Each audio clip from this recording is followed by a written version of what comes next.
It's the Real Estate Podcast, brought to you by ANZ Home Loans for financial well-beings. If you're still in the figuring it out phase, December is a great time to play with the numbers. Get on the mortgage calculator, see what you can afford, or even just see how long it would take to build up the funds for all of your associated costs. But if 2026 is a dead cert and we're going to hop onto the property ladder, December is the time to get your pre-approval. Yeah, that is such a great idea, in terms of get out of your car, do a bit of a walk around the area. Just that familiarisation is critical when you're looking at buying any form of property. And does it make sense to get pre-approval in December? Some of you will be asking this question if you are not going to be doing anything until January.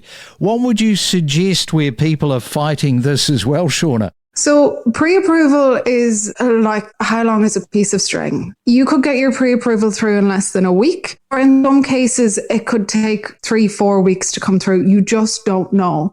Maybe you want to look at and compare different banks. Maybe the bank will come back and say that there's additional conditions they need you to meet before they can proceed to a final offer. There are so many different things that could crop up. And because of that, there are so many benefits to having pre-approval early. And look, even if you're starting to attend viewings through December, which is a good idea given the market is a lot quieter, pre-approved are the magic words to sellers' ears. So when you're putting in an offer, when you say the words pre-approved, they're more likely to take your offer over someone who hasn't even started the process. So you're more likely to win the house. So yes, relax a bit for Christmas, but don't go into hibernation. A little prep now can save you weeks later down the line and might even be the difference between securing your ideal home or losing it to a more organised buyer. Yes, let's have a look ahead to January, and you've got your pre-approval in hand. That is great, and you're ready to put in an offer. What are some of the key things for buyers to keep in mind? Well, let's go to you, Shauna, because I'm sure you can talk to this. Yeah, so I know I might sound a bit mad saying this, but it bears repeating. The document that the buyer and seller sign to agree to the purchase, it's a legally binding document. You have to read it, run through it with a fine-tooth comb, ask questions, ask more questions, and ask so many questions your agent wants to quit. Honestly, you have no idea how many people think, I didn't read it or I assumed it was in there, is a valid answer when troubles start. It's a contract. Both parties are legally bound by the terms in it, and breach of contract can land you in big trouble or wind up with you handing over 10% of the property value. Yeah, that's great advice, because buying property, as you say, it's very, very stressful, next to planning a wedding. Not that I've ever done that. So how do you make sure that you don't get overwhelmed by this whole process, Shauna? So it's very simple. You educate yourself, you ask your questions, and you pick good people who know how to answer those questions. In 2025, I've transferred over 100 million worth of property. And the biggest thing that crops up time and time again that causes issues is people making snap decisions without fully knowing or understanding the process or what the result of those decisions would be. And look, don't get me wrong, it's not your job to understand the process. You're not here to manage how everything moves, but you do have a team of people who you're likely paying a lot of money who can advise you. You're paying them, so use their services. Yesterday, the RBA met and we reported this to you. Yeah, good afternoon. Hot off the press, I do know the detail. There was no change to the cash rate, which I think is going to be a big relief to mortgage holders heading into the Christmas and holiday season. Cash rate remains at 3.6%. Yes, when you start talking about the possibility, as the economists were last week, saying that potentially we might have a rise, I think everybody's going to settle for just no change. No change is, I think, a win for people. I think it is a win. I mean, There's real concern the inflationary genie's back out of the bottle. So there might be some rises in the new year, but as you say, a lot of relief for everyone just to get through the Christmas and holiday season with the cash rate held. Get insider tips from industry professionals. I did mention that Victorian-style home in North Sydney. This is something that you were part of, selling for that $3.9 million. As I say, this is the highest, one of the highest non-waterfront sales at the moment. So plenty going on, isn't there, at the moment in North Sydney? There is. Even though we're heading towards Christmas, there's still quite a lot happening in North Sydney. But thank you for having me here. It's lovely to be here this morning.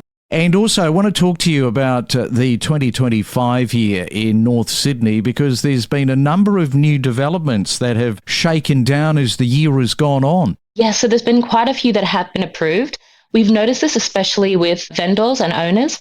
They've been coming to us this year and especially for next year as well. It's usually because they believe that their view is going to be blocked, so they're looking to sell early before those developments are made. And despite a handful of these blockbuster sales, it has been reported that the auctioneers are saying the broader market is starting to soften. High inflation, of course, we've got that. Rates are uncertain and buyer fatigue. They're all contributing to the cooling momentum, with many of these auctions now described as a grind, unquote. And FOMO is fading and more buyers are choosing to wait rather than rush into purchases. Is that what you are experiencing? So I have found that a few auctions, you'll find that a few buyers have buyer's paralysis, where they'll do all the work, they'll get the amendments and they'll get to the auction, but they won't bid. Or they'll get all the amendments ready to negotiate and then they'll decide that they want to pull out. They'll wait for another rate cut or for next year or for after Christmas. So that is something that I have seen as well. Are you saying that it's more of a buyer's market at the moment in North Sydney? So I would say slightly. In the market for the apartments, there is quite a bit of stock online. Because of that, I do believe that it's a bit of a buyer's market on that side. However, because of the houses, there's only 3 current houses for sale here at the moment. I mean, we are close to Christmas. That is an impact of it as well. There's quite a high demand for those detached houses. Yeah, so really what you're saying is there's a lot of buyers that are into the units because obviously they're at a cheaper price point, but it's that blue chip property, those high-end quality properties, they're always going to sell, and that's the key point about your market there in North Sydney. Exactly. So out of North Sydney itself, about 36% of it is renters, so there's mostly investors that are purchasing these apartments, whereas 37% are the owner-occupied. If you're a new listener, welcome. We talk to the most knowledgeable real estate experts across Australia every day from 6 a.m. And talking of Croydon, I actually used to live there many, many years ago when I used to work for 3KZ, which was the number one radio station back in the day, which is now called Gold 104.3. First home buyers, they really are feeling that intense pressure. These price rises are outpacing their budget. Absolutely. I'm seeing that a lot with the first home buyers. They go into the market with their 5% deposit. They're lucky to have 20% deposit, and they think that they can buy a particular house or a particular apartment. They start looking for those properties in that range. When they get in there, especially now, there's a lot of competition and those prices rise on the back of the government's 5% scheme. It's meaning that they're having to bid higher and higher, or they're getting into bidding wars with others, and they're really stretching their budget. And so the spare money that you talked about, that's being used, the emergency fund, the fund was set aside for moving costs, or the set aside for do some renovations, quick renovations when they moved into the house. Those things are now being put to the side, or they're having to buy properties that are a lot more run down now because they can't get the same type of property they were able to get even 3-4 months ago. Yeah, and you just have to have a look at Sydney's median house prices, where they have jumped this year $121,000. That's on houses. Units have risen about 52 grand. These increases, they're just forcing first home buyers to stretch, as you say, even further than ever to stay competitive. Just want to sort of pick up on the fact with people that have, say, bought 7-8 months ago, and they've found, hey, this is really, really difficult. Like, you must have clients that have, and we're going to talk about one of them coming up in just a moment, but generally you must sort of find that where people are going, boy, I think I've bitten off too much than I can chew. When you're in a market where prices keep going up, and that's incredible numbers. 121,000 on houses in 1 year, it's demoralizing for some first home buyers, and the ones that have gone in, if they're not getting the rate relief, if the rates aren't coming down, if their incomes are not going up, and they've stretched their budget and they're spending, 30, 40, sometimes 50% of their income on a mortgage, it's incredibly hard. Yes, a lot of clients are doing it tough, Craig. It's definitely not easy out there. And increasing house prices, not only is it difficult to get in, then, like you said, difficult to maintain them and keep them as well. Yes, indeed. And we do feel for those first home buyers where some of them have just abandoned the idea of buying a property for them to live in. Instead, what they're doing is they're buying these investment properties. How much of that have you seen in 2025? I've seen a lot of that, especially with the younger generation. So your under 25s, where they don't have, the servicing, they don't have the income to service these large mortgages that are needed to buy a house in Sydney. So what they're actually doing is they're going interstate, buying properties in growth areas.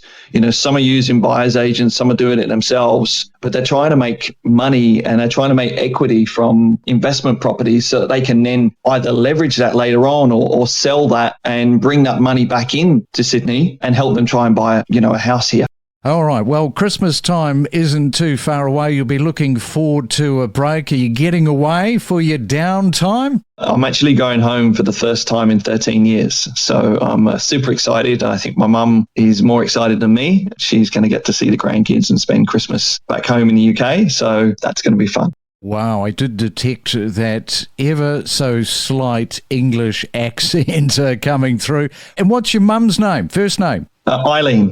Eileen. All right. Well, have yourself a wonderful time, Eileen. Terence has done a great job on the podcast this morning. You're no doubt listening to that. So Merry Christmas to Eileen. Merry Christmas to you and your family, Terence. Merry Christmas to you, Craig, as well, and to everyone listening. Thank you. We help to break down real estate every day to help you better understand the Australian property market. Readjusting a vendor's mindset. It isn't the easiest thing to do when the market in the luxury space is moving and moving upward. Yeah, so that's an out-of-line sale. And it's interesting, when a sale like that does happen, you get the neighbours or the neighbours in the other streets and they, if that's sold for this, my house is on bigger land. I can see the top of Centre Point. They could only see the bottom of Centre Point. It does sort of change a vendor's perception. And then I guess you've got to get onto that educating stage and go through the notions on why it's sold for that and why your home, is perceived at this price. But it happens in every suburb. It happened in Bondi a couple of years ago. A semi sold for 6.7. All of a sudden, everyone in the street was then saying, mine must be worth that. And so, fair point. Well, you mention Bondi Beach. The Christmas season is here, and given the rising demand for coastal living, especially around Bondi and Bondi Beach, how are you seeing the balance between apartments and houses change there? Are there buyers that are leaning towards lifestyle or long-term investment? What have been some of your observations over the past 12 months? Investors are coming back to the market, but I've also seen there have been downsizers from the North Shore who have decided to come to Bondi and downsize for that lifestyle. There has been very limited stock of both homes and apartments in Bondi, Bondi Beach and North Bondi, which has kept prices at a very high level. So I guess it's who's buying these homes. You are getting young professionals. There are a lot of downsizers that are coming and buying luxury apartments or even, 3-bedroom, 2-bedroom apartments. But it is a lifestyle decision, yeah. Yeah, so it's big money. That sort of leads us on to this question of off-market sales. Now, why are they happening in these exclusive areas? We talked this year about that. And off-market isn't mass market in terms of promoting a property, but some of these people, these vendors, these owners, they just do not want the publicity around a sale. There are various organisations that love, of course, to promote. We never do, but there are others that promote these individuals that are buying. Yeah, I can kind of, on one hand, see where an owner is coming from, but then on the other side, I'd really love to get the most that I could for my property, no matter where it is. There are a couple of reasons why a vendor or an owner would decide to sell off market. Yes, one is the privacy aspect, but the other element is, we don't want to spend the money on a campaign. We want to do it quietly. And there is the potential to get a better price off market. But on the flip side, if it does go to market, it could be hotly contested. And I'll give you a case study around that in a second. But the reality is, if people could sell by pressing a red button and not go through the process, they would do it. Also, the off-market buyer's agent's big thing at the moment is we will secure a property for a purchaser off-market and we'll get it for you before it goes to market. That doesn't mean that they're necessarily going to get you a deal or a cheap price, but sometimes a purchaser will pay a premium not to see the property go to market. But the result for a vendor is not always the best. So I had a semi a couple of weeks ago in North Bondi. A couple of buyers agents came through and they made me an offer, which I thought, and it was a good offer in the high threes. It was an estate sale, so there were a few people involved and siblings. So the vendor's lawyer suggested we go to market so it's fair. And it ended up getting at auction 8 bidders, $400,000 over that off-market price, which I thought was a great price at the beginning. But, it just shows that if you do go to market, you can get a better result. There are pros and cons to off-market, and you've got to define what is off-market. Off-market means it's not on any portals, doesn't go online, doesn't go on domain, it shouldn't even be sent to an agent's database. It should be, I've sold a house in this suburb, I've got the perfect buyer for your home, would you be interested in selling it off-market? We connect you to the best real estate information across Australia. The Real Estate Podcast.